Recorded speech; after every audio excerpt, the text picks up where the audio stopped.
खुद से खुद को संभालना सीखिए। खुद से खुद को संभालना सीखिए, क्योंकि कोई नहीं दिखेगा जब ज़रूरत पड़ेगी। दोस्तों, 2020 में कोविड-19 के फैलने के बाद लोगों को काफ़ी परेशानियों का सामना करना पड़ा, जिससे कई लोग डिप्रेशन का भी शिकार हुए। ऐसे जीवन से निराश लोगों को आशा की नई किरण दिखाती एक नई प्रेरणादायक कहानी लेकर मैं अंजना उनियाल आपके सामने हाजिर हूँ छोटी सी बात पर। दोस्तों, जिस तरह हम अपनी छोटी छोटी बातों से आपको मोटिवेट करने का प्रयास करते रहते हैं, ठीक उसी तरह आप भी हमें लाइक, कमेंट और हमारे चैनल को सब्सक्राइब करके हमें भी मोटिवेट करते रहिए।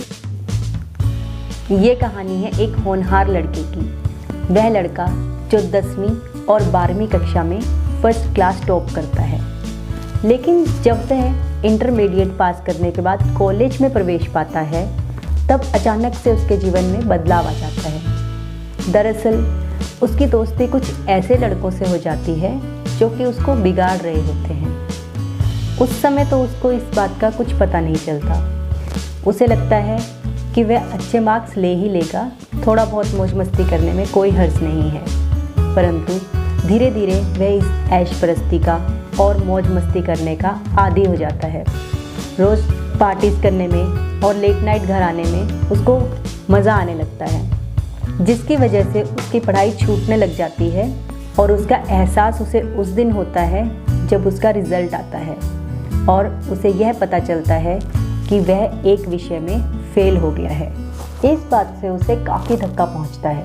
हमेशा फर्स्ट क्लास टॉप करने वाला लड़का अचानक फेल कैसे हो सकता है, यह सोचकर वह बहुत परेशान हो जाता है और अपने घर वालों और रिश्तेदारों और दोस्तों के बारे में सोचकर परेशान हो जाता है कि अब वो मेरे बारे में क्या सोचेंगे और क्या कहेंगे।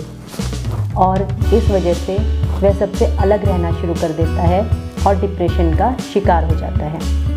कुछ दिन यूं ही बीत जाते हैं और वह अब ना तो मौज मस्ती करता, ना अपने घर वालों से और दोस्तों से किसी से बात करता। बस वो अपने आप को अपने हॉस्टल के रूम में बंद करके रखता, जिससे उसकी सेहत भी काफ़ी ख़राब रहने लग जाती है। और देखते ही देखते दूसरा सेमेस्टर भी आ जाता है, लेकिन दूसरे सेमेस्टर में वह पूरी तरह से फेल हो जाता है। अब वह डिप्रेशन के चंगुल में बहुत बुरी तरह से फंस जाता है, जिसके कारण उसके मन में कई तरह के बुरे ख्याल भी आने लग जाते हैं और कई गलत कदम उठाने का विचार भी उसके मन में आने लगता है। एक दिन उसके दोस्त के माध्यम से उसके स्कूल के प्रिंसिपल को इस बात का पता चल जाता है और वे प्रिंसिपल उसकी सहायता करने के विचार से उस लड़के को एक दिन अपने घर भोजन के लिए आमंत्रण देते हैं। और स्वयं प्रिंसिपल के बुलाए जाने के कारण वह लड़का मना भी नहीं कर पाता और उसे वहां जाना ही पड़ता है। वह लड़का अगले ही सप्ताह कॉलेज की छुट्टी पड़ने पर अपने स्कूल के प्रिंसिपल के घर शाम को भोजन पे पहुंच जाता है। सर्दी का मौसम होने के कारण प्रिंसिपल अपने गार्डन में बैठे अगेठी पे आग सेक रहे होते हैं।